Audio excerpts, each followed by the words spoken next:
¿Qué tal amigos? El gusto de encontrarnos aquí nuevamente en el living de Canal 20. Mi nombre es Daniel Rodríguez y estoy acompañado por Raúl Costa para hablar de historia, para hablar de literatura, para hablar de cultura. La verdad que, Raúl, primero con el saludo va el agradecimiento por estar acá. ¿Cómo estás? No, por favor, Daniel, gracias a ustedes por invitarme.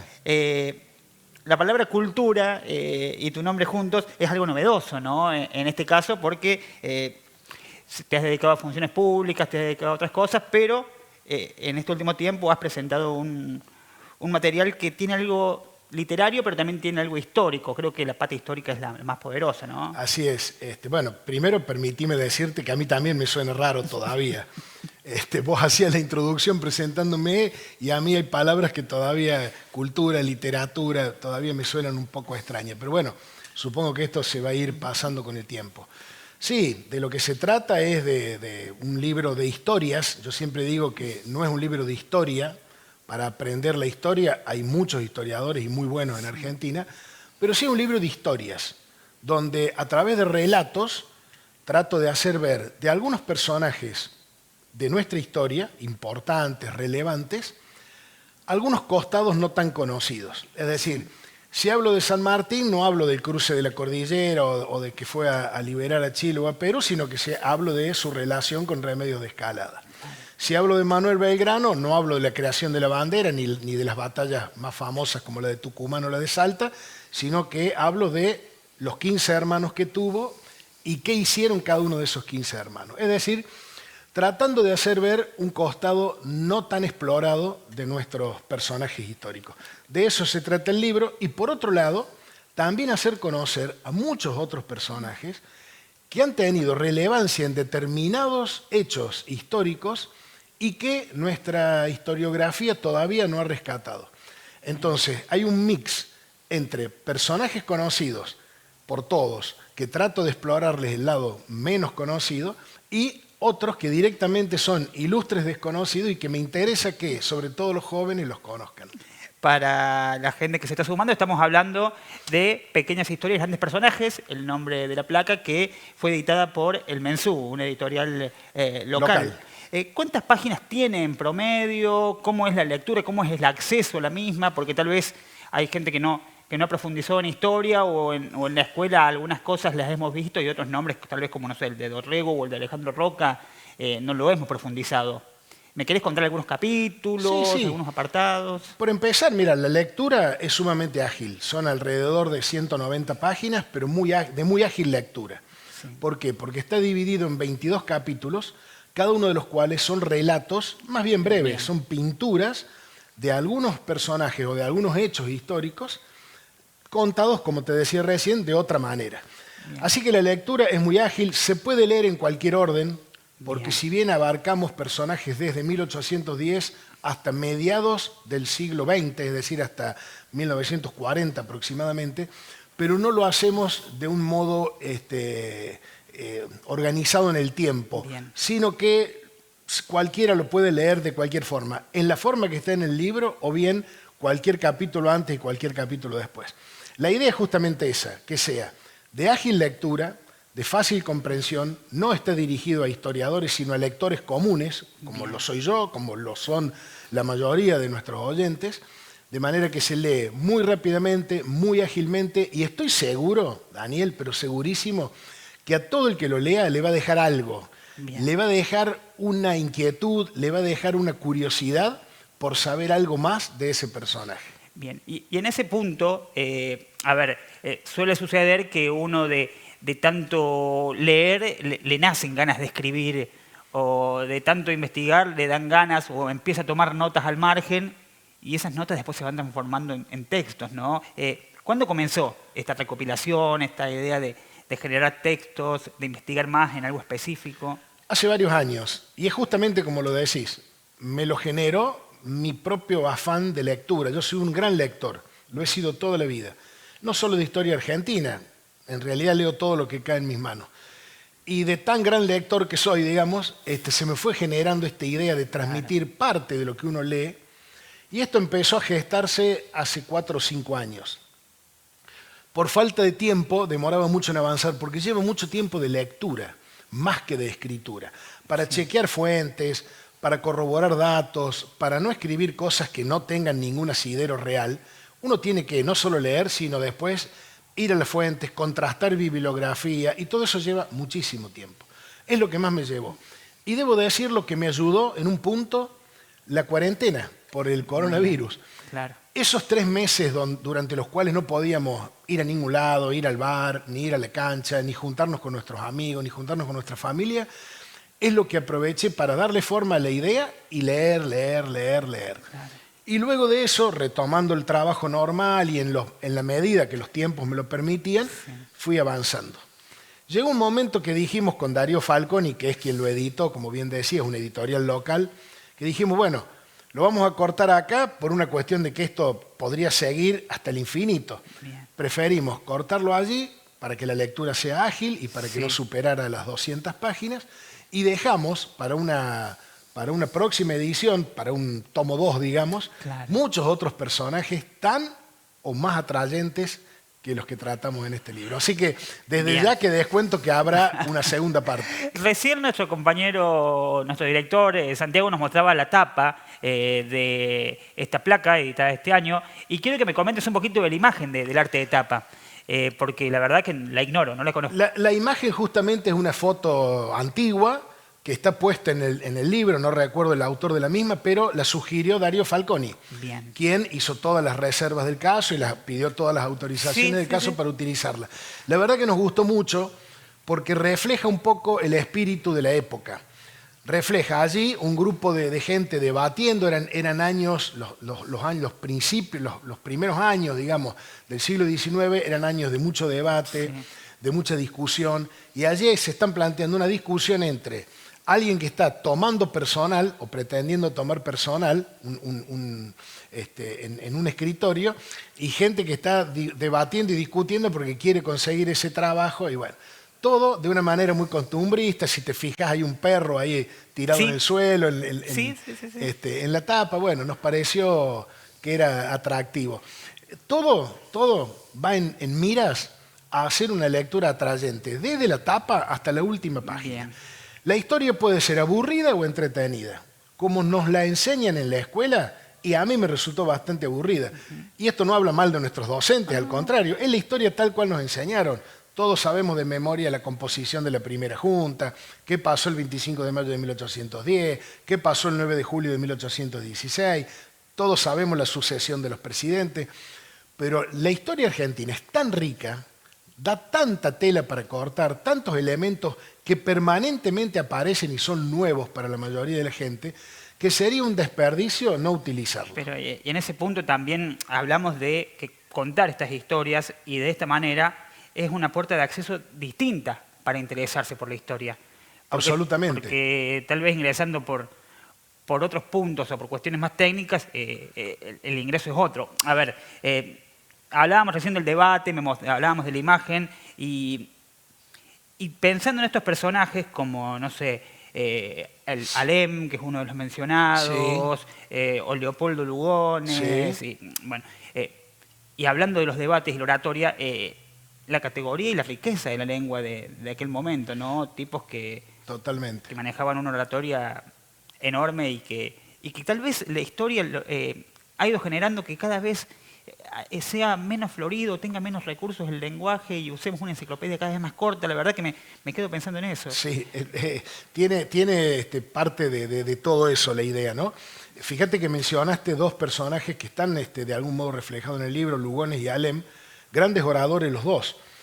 Hipólito Yrigoyen, otro gran personaje, digamos, de nuestra historia, no era un gran orador, ni siquiera era un buen orador. Es más, era muy estrafalario en sus palabras, no se le entendía muchas veces lo que decía, y no le gustaba hablar en público, cosa que muy pocos saben. Castelli, protagonista de aquellas jornadas de mayo de 1810, era un gran orador, y se da la paradoja que muere mudo porque le cortan la lengua. Todas estas cosas que para la mayoría si yo hablo de Lavalle, no busco, a ver, Lavalle todos sabemos que fue quien asesinó a Dorrego. Ahora, si hablamos de Lavalle y vemos que sus adeptos, una vez que había fallecido, lo llevan a Bolivia para intentar darle sepultura allí. Y en el camino se les descompone el cuerpo. Pensá un poquito en la situación. Llegando a Humahuaca, el cuerpo estaba realmente en descomposición y tuvieron que despellejarlo, tuvieron que deshuesarlo y seguir viaje con los huesos. Vos te ponés a pensar en eso y es una cosa increíble, riquísima, da para miles de anécdotas y para miles de historias. ¿Cómo termina la historia? Que llegan a Bolivia solamente con la cabeza. Bueno, entonces, ¿cómo no profundizar sobre eso? ¿Cómo no interesar sobre todo a los jóvenes para que investiguen un poquito más eso? Para que quieran saber un poquito más de qué pasó con Lavalle en este caso, pero lo mismo podríamos hablar, recién mencionábamos a Lugones. Lugones es el pater familis, digamos, de una familia absolutamente trágica, donde hay torturadores, torturados, donde hay gente de extrema derecha, gente de extrema izquierda, gente que inventó la picana eléctrica, gente que sufrió la picana eléctrica, todo en una misma familia. Increíble. Bueno, es riquísima nuestra historia. Sí, la historia de Lugones y de tantos personajes. A veces se hablaba de los escritores malditos cuando se hablaba de los franceses, pero si hablamos de Lugones o Horacio Quiroga o estas personas que les ha tocado atravesar una vida complicada, ¿no? Y que son emblemas hoy, porque el mismo Borges, que nosotros relacionamos como el mejor escritor argentino, decía que Lugones era el mejor en su momento. Lugones era calificado en su momento el poeta mayor de Latinoamérica, pero siempre fue odiado. Fíjate vos la paradoja. Fue admirado por su pluma, pero odiado por su carácter y por sus posiciones políticas. Lugones era un tipo que no tenía amigos, por ejemplo. Entonces, cuando vos vas leyendo todas estas cosas y vas viendo que de cada costadito de esto le podés sacar el jugo a 1000 historias más, es inacabable. La riqueza de nuestra historia es inacabable. Podríamos estar mencionando 1000 ejemplos, uno más interesante que el otro, y no termina nunca. Por eso hablaba recién de que llegamos a un punto que le pusimos fin, porque, digamos, creímos necesario ponérselo, pero podríamos estar, en vez de 22 capítulos, podríamos hablar sobre 100 personajes y cada cual va a ser más rico al anterior. ¿No? Sin duda, sí. Imagino la cantidad que han quedado en el tintero y los nuevos que van disparando, ¿no? Porque uno cuando arranca con la historia, imagino que tira de una cuerda en donde es ilimitado. Es ilimitado. Me queda, por ejemplo, fuera un personaje para nuestra provincia muy importante y para el resto del país no tanto, como es Vialén Macé. Bueno, conocer la historia del dique San Roque y lo que le hicieron a Vialén Macé, bueno, increíble, seguramente va a ser motivo de un próximo libro. Y hay muchos personajes cordobeses. Fíjate vos que nosotros mismos somos a veces injustos con nuestros coterráneos. El único personaje de nuestra historia, el único, que ocupó los 3 poderes del Estado, la presidencia de los 3 poderes del Estado, fue presidente del Poder Ejecutivo porque fue presidente de la Nación, fue presidente del Poder Legislativo porque fue presidente del Senado, y fue presidente del Poder Judicial porque presidió la Corte Suprema de Justicia. El único que logró esas 3 cosas es cordobés, y la mayoría de la gente común no lo sabe y no lo conoce. ¿Cómo vamos a ignorar estas cosas? ¿Cómo no vamos a hacer todos los esfuerzos para que no solo lo conozcamos, sino además conozcamos cómo fue que presidió los 3 poderes, a quién respondía políticamente? Tenemos un pueblo muy cercano de aquí, Alejandro Roca. Bueno, Alejandro Roca, muchos, estoy seguro, Daniel, que muchos habitantes incluso del pueblo no saben quién fue. Bueno, no solo fue el hermano de Julio Argentino Roca, hay que ver qué hizo. Claro. ¿Me explico? La batalla de Chacabuco. Tengo la posibilidad de tener un amigo que en su momento fue intendente de Chacabuco. Chacabuco es una ciudad de la provincia de Buenos Aires. Y lo he hablado esto con él. Y me dice, muchos habitantes de mi pueblo, de mi ciudad, creen que la batalla de Chacabuco, famosa, que libró San Martín, fue acá, dice, en mi ciudad. Y nada que ver, dice, fue en Chile. El pueblo lleva el nombre de la batalla, pero la batalla, bueno, fíjate vos hasta lo que ocurre. Esto, insisto, no debe hablar mal ni de nuestros lectores, ni de los maestros, mucho menos, ni de los jóvenes. Es la realidad. Nos interesa poco o nos interesamos poco por la historia, más allá de lo básico. ¿Por qué? Porque la tenemos como aburrida, la tenemos como falta de atractivo. Bueno, no es así. Los invito a descubrir esos atractivos. Claro, la idea de que siempre la historia es una sola, que no tiene distintas entradas, de que es algo estático y a veces el hecho de que parece que son cápsulas que están aisladas una de la otra, no se habla de la interrelación de personajes. Tal vez cuando se hace un recorte histórico y se habla de cosas que sucedían al mismo tiempo en Argentina y en el mundo, tal vez se genera un engranaje. Y me acordaba de Carlos Belfanti, que también es una persona que está interesada un en amigo investigar. además. Bueno, y Carlos hablaba de que cuando él hacía sus trabajos toponímicos, a veces llamaba a los secretarios de cultura de los pueblos para preguntarle por qué el pueblo se llamaba de esta manera y tal vez ¿Le pasó lo mismo que a mí? Claro, ¿ves? Claro, nos pasó, lo contaba el otro día en la presentación del libro, nos contó en el barrio Meguino, y creo que lo conté acá en algún programa también, que nadie sabía. En el barrio se llama Meguino, la escuela del barrio se llama Meguino y el club del barrio se llama Meguino. Y sin embargo muchos de sus habitantes no saben quién fue o tienen una vaga idea. Algunos creen que fue un político, algunos creen que fue un expresidente, algunos creen que fue el dueño de las tierras donde está el barrio y nada de eso. Nos pasó lo mismo con la calle Arenales. Gente que vive en la calle Arenales y no lo relacionaba con ninguna batalla ni con ninguna gesta patriótica. Y Arenales fue un factor clave de nuestra revolución libertadora. Sin embargo, para el común de la gente es como que... Pero bueno, pasa lo que decís vos también. Son compartimientos estancos, no abrimos esos compartimientos normalmente, no los relacionamos con el mundo y la historiografía nuestra ha blanqueado a nuestros personajes. Y esto tampoco me parece bien. Lo ha blanqueado en todos los sentidos. Hasta físicamente, porque San Martín era extremadamente moreno, casi negro, y en las fotos y en los retratos y en los cuadros aparece como de tez blanca y no tenía tez blanca. Y también ha blanqueado la actividad de cada uno de ellos. San Martín fue nuestro libertador, sí, claro que lo fue, y nuestro máximo prócer. Pero para muchas partes del mundo, San Martín era un imperialista, un invasor. Para el Caribe, por ejemplo, para algunos habitantes originarios del Caribe, seguramente San Martín es un invasor, porque San Martín generó, junto con Bouchard, con otros corsarios extranjeros que, digamos, estaban bajo las órdenes del gobierno argentino a partir de 1810, de 1816 en realidad, San Martín generó, junto con estos personajes, los Estados Unidos de Buenos Aires y Chile en el Caribe. Bien. Una cosa absolutamente novedosa para la mayoría de la gente. ¿Qué es eso sino una expansión imperialista? No, sin duda. Con los ojos, mirado con los ojos de hoy, y sin embargo nadie te lo dice a eso. A Belgrano le decían cotorrita sus soldados. ¿Por qué? Porque Belgrano vestía de verde, tenía voz aflautada, tenía voz de pito, y caminaba con pasitos cortitos y apurados. Entonces parecía un pingüinito. Entonces, ¿cómo le decían los soldados? Cotorrita. ¿Esto va en desmedro de las capacidades de Belgrano? No. Pero es la realidad. Le decían cotorrita. ¿Cómo le va a decir Hércules si realmente era esmirriado y con voz aflautada? Bueno, estas cosas tenemos que también desmitificarlas. Es bueno sacarlos del bronce a los políticos, a los gobernantes, a nuestros próceres, sacarlos del bronce, bajarlos a la realidad y decir, bueno, sí, excelente, fue un gran prócer, pero también esto y esto. Mariano Moreno, el último de los ejemplos que te pongo, porque por ahí apabullo con los ejemplos. Mariano Moreno terminó siendo uno de los propulsores de la abolición de la esclavitud en la Argentina. Pero hasta 3 meses antes tenía 8 esclavos en la casa. ¿Esto habla mal de Mariano Moreno? No, para nada. Todos tenían esclavos en la casa en aquel momento.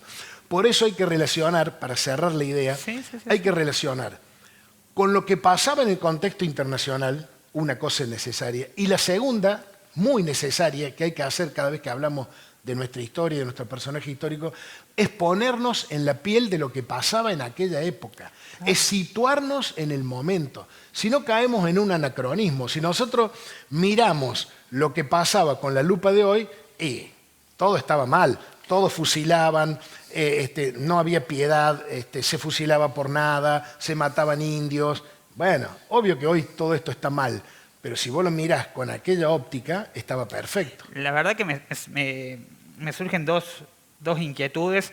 La primera tiene que ver con respecto a que la repetición no genera la legitimación. ¿A qué me refiero?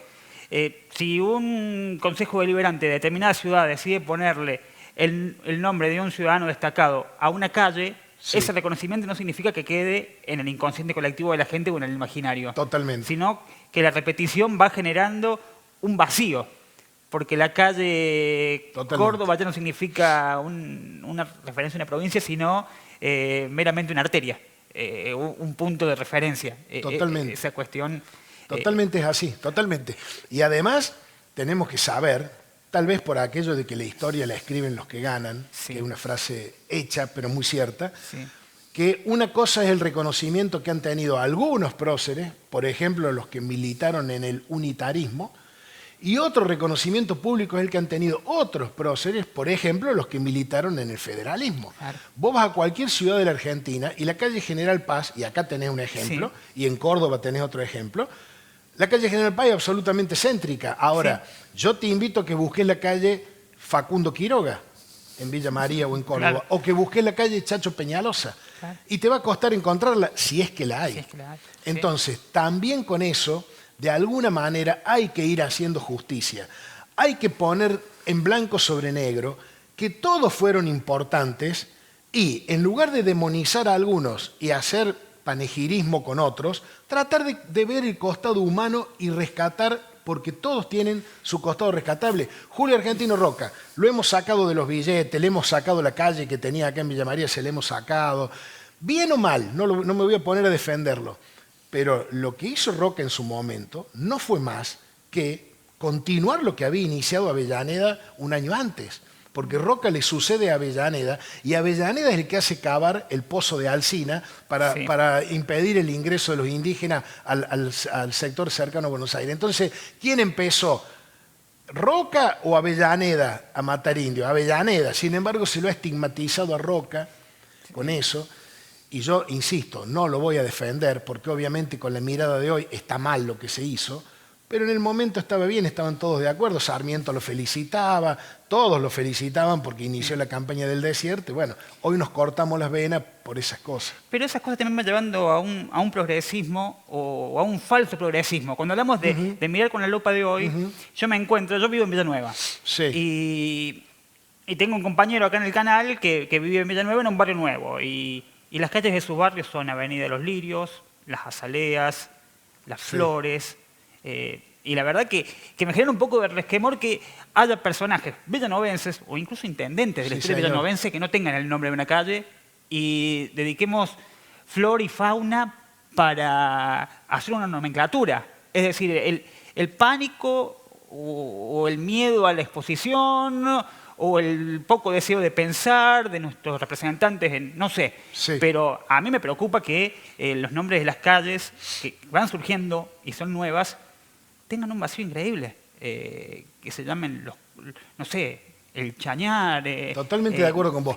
Cuando todavía quedan tantos personajes sin hacerse justicia con su nombre. Mira, yo fui autor, siendo concejal de la ciudad, fui autor de un proyecto de ordenanza que imponía nombres de personajes villamarienses a las calles de la ciudad. Y lo hicimos, te estoy hablando del año 96 o 97, porque yo fui concejal en el periodo 95-99, y lo hicimos porque en ese tiempo se había generado lo que es hoy el barrio Parque Norte, donde se habían puesto nombres Borges, Yupanqui, Cortázar, que no estábamos en contra de que se pusieran esos nombres, pero decíamos en aquel momento, yo particularmente decía, habiendo tantos personajes que hicieron de nuestra historia tan rica, ¿por qué no hacemos justicia con ellos? Bueno, con los años siguientes, yo ya no fui más concejal luego, pero con los años siguientes se fue haciendo justicia con esto y hoy muchísimos villamarienses que fueron muy importantes tienen su reconocimiento. Aún así, nunca es del todo justo el reconocimiento. Mira, nosotros le rendimos como villamarienses homenaje todos los 27 de septiembre de cada año a Manuel Anselmo Ocampo. Vamos acá al frente de la Placita Ocampo a ponerle flores, lo recordamos, y Manuel Anselmo Ocampo no hizo nada por nuestra ciudad, pero nada. El que hizo por nuestra ciudad prácticamente todo, iniciarlo, iniciarlo como poblado, fomentar la venida de gente, sobre todo extranjeros, porque él era extranjero, es Joaquín Pereira y Domínguez. Y sin embargo hoy la mayoría de los villamarienses relaciona a Villa María con Manuel Anselmo Campo, que lo único que hizo fue prestarle el nombre de una de sus hijas para darle nombre a nuestra ciudad. Pero el verdadero hacedor fue Joaquín Pereira y Domínguez. Y acá también debo hacer un mea culpa, que me di cuenta después, cuando terminé los capítulos del libro, me di cuenta que faltaba un personaje local, algún personaje local. Lo prometo para el próximo. Nuestra ciudad, al igual que la provincia, es muy rica en personajes locales. Yo acabo de nombrar al que para mí tal vez es el más importante, que es Joaquín Pereira y Domínguez. Pero acá tenemos a Antonio Sobral, acá tenemos un Amadeo Sabatini, acá tenemos un Salomón Deiber. Es decir, acá tenemos personajes históricos muy, muy relevantes, y en la zona ni hablar, Ramón J. Cárcano, personajes muy relevantes, no solo para nuestra ciudad, sino para la provincia y para el país. No nos olvidemos que Perón lo vino a buscar a Sabatini para que fuera su compañero de fórmula. Sí. Entonces, tenemos en la zona personajes muy relevantes y yo me siento en deuda con ellos porque cuando cerramos los capítulos me di cuenta que faltaba algún toque local que seguramente lo va a tener el próximo. Hay una tarea muy linda que está llevando adelante Raúl Orselli en el diario con las calles que son de villamarienses, que sale cada semana, que sirve para conocer un poco acerca de quiénes son estas personas que han forjado la historia. Otra cosa que tiene que ver con respecto a esta nueva forma de contar las historias, cuando hablamos de cuestiones físicas, de cuestiones de la voz, es el hecho también de bajar al personaje o al prócer a la tierra de los mortales, porque si no eso también genera un condicionamiento de que no va a haber más próceres, de que nunca va a haber gente que pueda hacer algo por el país porque este tipo o esta persona tan valiosa para nosotros, que está en el bronce, y que está en las calles y que está en estatuas y que es un héroe, sería una persona que el molde se rompió, ¿no? Eso es lo que nos enseña en cierta manera. Nunca vas a poder ser como San Martín, nunca vas a poder ser como Belgrano. Coincido 100% contigo, pero 100%, porque lo he notado siempre a eso. Por un lado, está bien porque necesitamos, como seres humanos, necesitamos nuestros próceres. No solamente nosotros, los franceses lo tienen a Napoleón. Cada uno tiene a su prócer y está bien que así sea. Pero nosotros necesitamos también bajarlos a la realidad, humanizarlos, no solamente por lo que vos decís, que es muy cierto, con ese criterio nunca nos vamos a llegar a igualar, pero no es para igualarnos o para competir, es para ver que cada uno en su época, cada uno en su momento histórico, puede hacer lo que hizo San Martín en su momento, lo que hizo Belgrano en su momento, lo que hizo Mariano Moreno en su momento o lo que hizo Sarmiento en su momento. Cada uno en lo que le toque y en la responsabilidad que le toque, puede lograr ser tan importante como han sido ellos. Claro. Para eso hace falta bajarlos del bronce. Claro. Para eso hace falta humanizarlos. Y entonces no se tiene que molestar un belgraniano porque yo diga que le decían cotorrita. No se tiene que molestar un sanmartiniano porque yo diga que San Martín la engañaba a Remedios de Escalada y que diga que Remedios de Escalada lo engañaba igualmente a él. Esto no le tiene que molestar. Era así. Entonces, humanicémoslo, sepamos que hablamos de gente de carne y hueso. San Martín fue nuestro libertador, pero antes combatió para España. Es decir, con ese criterio, hasta podríamos decir que fue casi un mercenario. Combatió para España, contra Francia y contra Inglaterra, en el ejército de Cádiz.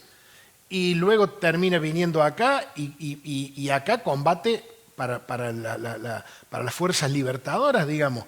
Pero también lo decíamos recién, depende cómo lo mires, o a un libertador o a un imperialista. Claro. Entonces, si nosotros lo humanizamos, otra cosa que tenemos que humanizar y ver de San Martín, ¿cómo lo relacionamos a San Martín? Arriba de un caballo y cruzando la cordillera. ¿Y San Martín en el mar? ¿Que no hizo nada San Martín en el mar? Claro. ¿Por qué no tenemos en nuestro inconsciente la imagen de San Martín arriba de un barco ordenando la tropa o dirigiendo el rumbo? Claro. Si San Martín en el mar tuvo actuaciones épicas, y no solamente en el mar, también en el Río de la Plata, entonces vuelvo siempre a lo mismo, ¿no? Sí. Pero creo que de esto se trata.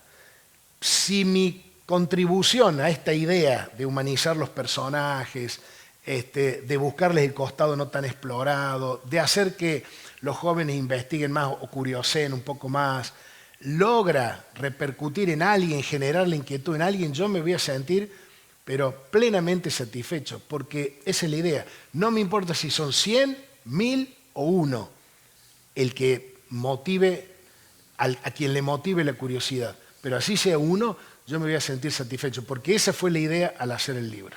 Pero sin dudas. Y recién veíamos imágenes de la presentación que se llevó adelante, no me quiero confundir en el Centro Cultural. El miércoles 8 de noviembre. Bien, teníamos imágenes ahí dialogando con justamente Darío Falconi. Darío. Sí. ¿Cómo estuvo? Muy lindo, la verdad que cuando reservé el teatro del Leonardo Fabio, que como bien saben todos tiene 200 butacas, cuando reservé el Fabio, tanto Darío Falconi como Gustavo Caleri, que es quien lo está vendiendo ahora en su librería, los dos me dijeron, vos estás loco. A una presentación de un libro no van más de 20 o 30 personas. Pero la idea mía era, y creo que muchos lo entendieron así, justamente generar la curiosidad. Claro. Entonces, en los días previos estuve en algunos medios, vine aquí, hice una nota con Martina Lanís, fui a varios medios, generamos un cierto revuelo, si cabe la palabra, y redundó en que estaba lleno, finalmente el auditorio estaba lleno y eso estuvo muy lindo. Además la conversación fue muy amena y estoy seguro que muchos de los que allí estuvieron hoy ya tienen alguna otra idea a la que tenían originariamente de algunos de los personajes que leyeron, no tengo ninguna duda. En ese punto justamente decías, Libre Libro es uno de los puntos donde puede conseguirse... Sí, en Villa María hoy lo estamos vendiendo en Libre Libro, Mendoza y Mitre, y en Amelí, Entre Ríos al 1000. Bien. Esto no significa que no lo podamos vender en otros lados, es que no me he dado el tiempo suficiente.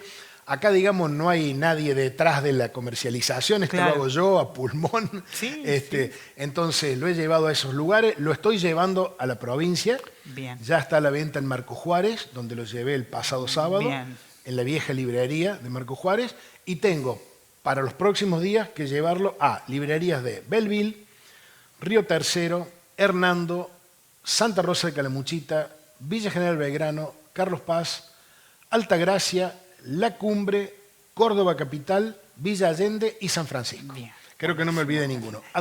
En todas esas ciudades, que cubren prácticamente el 90% de nuestra provincia, ya están habladas las librerías. Bien. Ocurre que no tengo una logística de distribución. Claro. Lo hago yo, me tengo que subir al auto y darme toda la vuelta, que lo haré en varias oportunidades, llevándolo, hablando con los libreros y dejándolo para la venta. Es muy artesanal todo, pero me gusta, lo hago con gusto, no, por lo menos por ahora no lo hago como un medio de vida, digamos, sino como una especie de hobby, de darse un gusto. Me he dado un gusto, por supuesto que el libro no lo regalamos, lo vendemos porque tiene un costo importante, un costo muy importante, pero es un gusto llevarlo. Mira, lo llevé a Marco Juárez la semana pasada, creo que algo publiqué en las redes inclusive, y cuando se lo doy al dueño de la librería y lo coloca en la góndola, lo coloca al lado, creo que fue casualidad, pero queda al lado de un libro de Daniel Balmaceda. Un autor pero recontraconocido a nivel nacional y mundial, y que trata la historia con mucha amenidad, muy descontracturado, absolutamente. Bueno, imagínate para mí, que es mi primer libro, verme ahí al lado de Balmaceda, aunque me compren uno de cada 20 que le compren a Balmaceda, te imaginas la satisfacción para mí. Sí, bueno, Balmaceda es otro personaje, ¿no? U otro escritor que... Tiene una idea parecida a la mía. Que ha abordado a Belgrano, que incluso se ha metido en qué tenían puesto, en qué comían. Se ha metido en la ropa de nuestros próceres, en la comida de nuestros próceres, en la vida conyugal de nuestros próceres. Cosas que parecen nimias, parecen absolutamente menores, y no lo son. Claro. Porque eso te ayuda también a comprenderlo. Te ayuda a entender a cada uno de ellos. Te ayuda a entender, por ejemplo, San Martín tenía hijos por todos lados, tuvo hijos en Perú, en Chile, pero claro, con Remedio de Escalada convivió nada. Claro. Juntos deben haber estado 6 meses, dormir juntos deben haber dormido un puñado de veces. Claro. Entonces, no está mal que tenía varios hijos por todos lados, tampoco está mal que Remedios mientras él estaba por ahí, saliera con alguno de sus soldados. Y también en ese punto la generación de historia o la generación de textos en Latinoamérica es muy distinta tal vez a Europa. ¿En qué sentido? Hace un tiempo atrás, no me quiero confundir, creo que era la casa de Mujica Lainez, se exponía un escritorio de campaña, es decir, el escritorio que llevaban a las batallas los generales o estas cosas. Estamos hablando de personas que tenían en una mano la espada y en otra mano la pluma. Sí. Y que eran volátiles con las dos, ¿no? Y que sabían utilizar las dos. No es lo mismo un renacentista europeo, un francés que venía de una familia hacendada que podía sentarse a mirar el horizonte y reflexionar, a una persona que reflexionaba con sangre en las manos, que era de aquella época, ¿no? Claro. Mira, no lo tenía a ese dato, pero es muy interesante porque me hace recordar que en Europa, por ejemplo, y esto lo he podido comprobar en algún viaje, en Europa están en permanente revisión de la historia. Están buscando cosas nuevas y las encuentran, de lo sucedido en Francia en el siglo XIII y en el siglo XIV. Me consta. Y las encuentran y hacen una rediscusión. Entonces yo me ponía a pensar, si estos tipos están rediscutiendo los hechos del siglo XIII o del siglo XIV, han pasado cientos de años y encuentran cosas nuevas. ¿Cómo nosotros, de nuestra historia como nación, no de nuestra historia como habitantes de este suelo, sino como nación, que tiene solo 210 años, 213 años, cómo no vamos a encontrar nosotros todos los días algo nuevo? Si lo encuentran los franceses que están estudiando 500, 600, 700 años atrás. Entonces, ¿vale la pena indagar? ¿Vale la pena bucear un poco en nuestra historia? Sí. Claro que sí. Y bueno, pero también ese es el punto del dogma, ¿no? Cuando ya la historia se asemeja a una religión, es difícil. Las verdades inapelables que no se pueden discutir es complicado, más en una educación que tenemos que desde un inicio no es bastante militarista, que todos nuestros próceres son militares, que formamos adelante de una bandera. Y eso, permíteme decir, que no ha cambiado. Claro, no. Porque la historia ha tenido un revisionismo. En Argentina hay un revisionismo histórico que es toda una corriente que se ha replanteado un montón de estas cosas, pero no ha tenido su correlato en la educación. Claro. En la educación lo he visto, no hace muchos años, con mis hijos, y lo veo con sobrinos y con hijos de amigos, que no ha cambiado demasiado. O sea, seguimos con la figurita del Villiquen, seguimos cada semana de mayo armando el cabildo y seguimos discutiendo si llovía o no llovía, o si había paraguas o no había paraguas, pero no pasamos de ahí, ¿no? Es cierto, queda en el dogma, queda en la cosa escrita y a la cual debemos respetar, y a veces no nos damos cuenta que indagar un poco más no es faltar el respeto a nuestra historia, al contrario, es honrarla. Bueno, y ese es el problema en algunos pueblos incluso de la región. En algunos pueblos de la región siempre hay un autodidacta que se dedicó a escribir la historia del pueblo. Pero luego llegó otro que empezó a encontrar diferentes aristas. Hablamos de, no sé, tal vez un interventor o un comisionado en la época de dictadura, que fue escrito en la historia de una manera, pero que después llegó otra generación y dijo, che, pero este muchacho no fue electo por el voto popular, así que se tiene que debatir, pero no lo voy a tocar ahora porque se va a ofender esta persona que está con vida todavía, vamos a tener que esperar más adelante. Y esa inquietud de mover la historia incomoda, de cierta manera, ¿no? Totalmente, absolutamente. Incomoda y a veces impide que vayamos un poquito más allá. Sinceramente, a mí, como lector hablo, porque todavía no me considero escritor, aunque ya tengo que considerarme como tal, pero me cuesta. Como lector, yo no tengo ningún prejuicio, absolutamente, y creo que tenemos que encarar la historia desde ese costado, desde la falta de prejuicio, absolutamente, absolutamente, y no me embandero. Obviamente tengo mis simpatías. Si vos me decís unitario federal, yo te digo federal. O sea, tengo mis simpatías. Si vos me decís, si me seducen más los caudillos del interior o los porteños, y me seducen más los caudillos del interior. Pero esto no significa negar ni a los porteños, ni negar. Y de aquellos personajes que son y serán inocultablemente polémicos, porque hemos hablado de San Martín, de Belgrano, que son unidireccionales. Sí. Todo el mundo los considera. Pero si hablamos de Roca, de Juan Manuel de Rosas, otro personaje polémico, de aquellos personajes que son polémicos, prefiero indagar libremente. prefiero leer libremente y me gusta leer tanto un autor que lo defiende como un autor que lo defenestra. Porque de eso se trata, enriquecernos nosotros también. Cuento también en el libro una anécdota. Muchos creen que San Martín y Sarmiento no se conocieron nunca. Y sí se conocieron. Sarmiento era muy joven, tenía 30 años, tenía el pelo enrulado. Nosotros a Sarmiento lo conocimos pelado, pero Sarmiento no fue pelado toda la vida. Sarmiento era un joven revoltoso que tenía pelo enrulado, morocho, también muy morocho, y lo va a visitar a San Martín. San Martín era un anciano que vivía en Francia, lo va a visitar, tienen una charla muy amena, muy cordial, durante 2 horas aproximadamente hablan y hablan con toda cordialidad y la reunión termina casi a las trompadas por rosas. En un momento dado, contado por el interlocutor de la reunión, que fue quien lo acompañó a Sarmiento, en un momento dado San Martín le dice a Sarmiento, me imagino que le está ayudando a Rosas en su lucha. Y Sarmiento le dice, no, con ese tirano no quiero saber nada. Y ahí tienen un entredicho y terminan, digamos, de mala manera, una entrevista que había durado 2 horas y que había sido muy cordial y muy amena. Bueno, algo de eso reflejo también en el libro porque muchos no lo saben. Una de las últimas que te voy haciendo, Raúl, a ver, algunos hablan de que escribir es difícil, que sin dudas es difícil, pero a veces más difícil es corregirse. ¿Y cómo fue ese proceso? A ver, uno está acostumbrado tal vez por la función que es desempeñado a tecnicismos, a determinadas muletillas, a un determinado lenguaje, tal vez escribir para otro público es distinto y corregirse también. Sí. Y el punto donde acaba la corrección, sí. qué párrafo es necesario o no.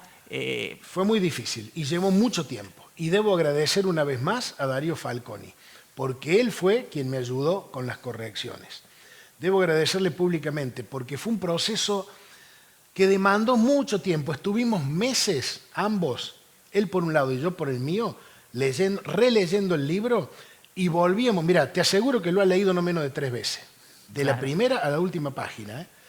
Y después nos juntábamos y discutíamos sobre los cambios que nos parecía que había que hacer. Te tiro 2 ejemplos muy, muy breves. En una oportunidad me dice, este párrafo es muy largo porque hay normas no escritas que dicen que un párrafo no debe tener más de 60 palabras sin un punto. Claro. Y vos acá tenés como 80 palabras sin un punto. Bueno, esto, que parece básico, yo no lo sabía y tal vez me dejé llevar por el entusiasmo de la escritura, lo corregimos. Y también aprendí muchas cosas de él. Tuvimos una discusión porque en la solapa del libro él pone, esta es su primera obra edita. Yo cuando veo eso le digo, Darío, te equivocaste. Quisiste poner, esta es su primera obra editada y pusiste edita. No, me dice, edita es un término correcto. No, edita para mí no existe, editada. Discutimos, por supuesto él tenía razón porque yo discuto de tosudo que soy y él discutía porque sabía, pero su don de gente y su bonomía casi me terminan dando la razón, porque él casi termina diciendo, bueno, tenés razón, es editada. La cambiamos a la palabra por un sinónimo y resulta que cuando fuimos a la Real Academia Española, porque hasta allá llegamos en consulta, tenía razón él. Edito es lo contrario a inédito. Una obra edita es porque está publicada, contraria a una obra inédita que no ha sido publicada. Todo este tipo de cosas las aprendí gracias a las correcciones que hicimos con Darío. Un tipo de una generosidad tremenda, porque ya te digo, se leyó el libro 3 veces, y nos permitió, yo no sé si el libro es bueno, es malo, si el producto, pero sí estoy seguro que nos permitió hacer un producto digno. Claro. Esto no tengo ninguna duda. Lo que hicimos o lo que hice y él me ayudó a corregir se refleja en una obra digna. A algunos les gustará más, a otros les gustará menos. A algún historiador avesado no le generaré tanta cosa nueva. A un lector común, como seguramente somos nosotros dos y la mayoría de nuestros oyentes, sé que le voy a generar infinitas cosas nuevas, pero lo que tengo claro sobre todo es que es un trabajo digno. Sin dudas. Y hecho de adentro hacia afuera, ¿no? Con el corazón, como también lo dije en la presentación. Está hecho con el corazón. Sin dudas.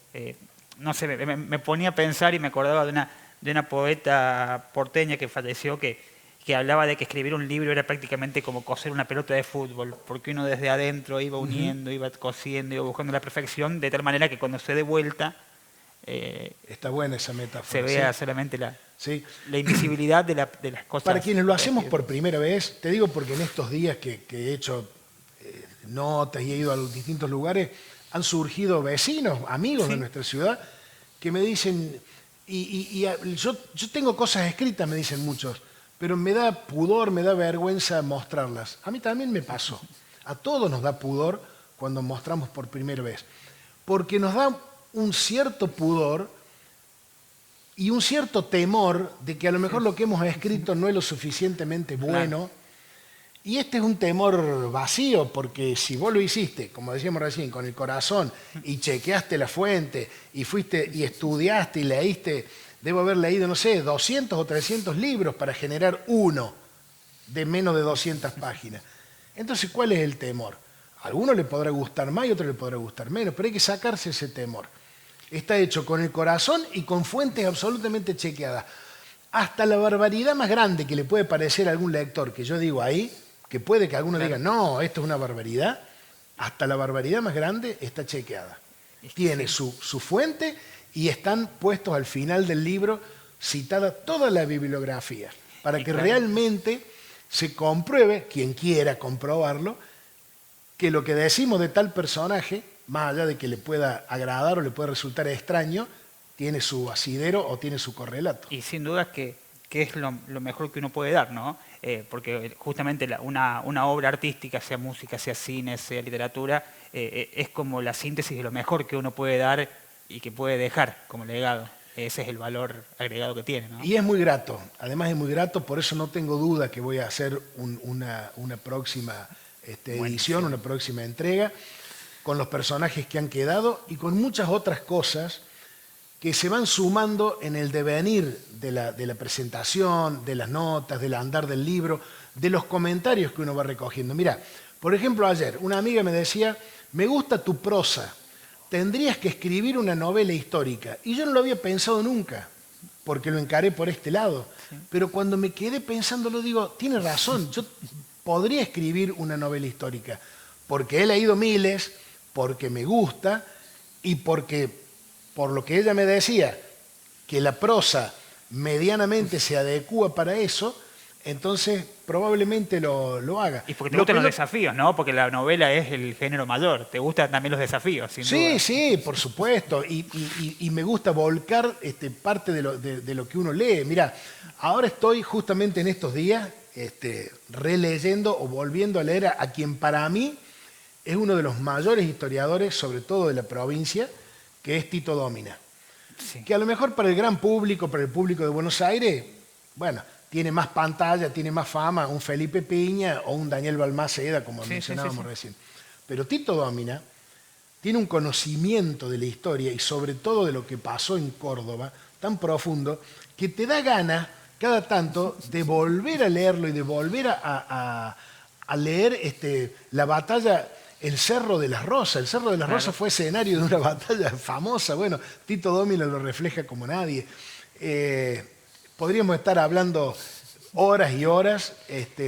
Lo importante es, como decía al principio, que ojalá que con este libro genere en el lector común, en el lector curioso, como lo soy yo, las ganas y la voluntad de indagar un poquito más y de saber un poquito más de algunos de nuestros personajes. Pero sin duda, y bienvenido sea.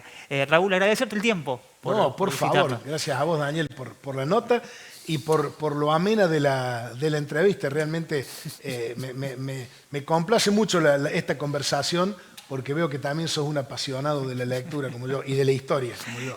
La idea es siempre pasarla bien. Entonces, en Villa María, libro y Amélie, los puntos para consultar por Pequeñas historias, grandes personajes de Raúl Costa. Raúl, gracias de nuevo y nosotros hacemos una pausa bien cortita y continuamos. Gracias.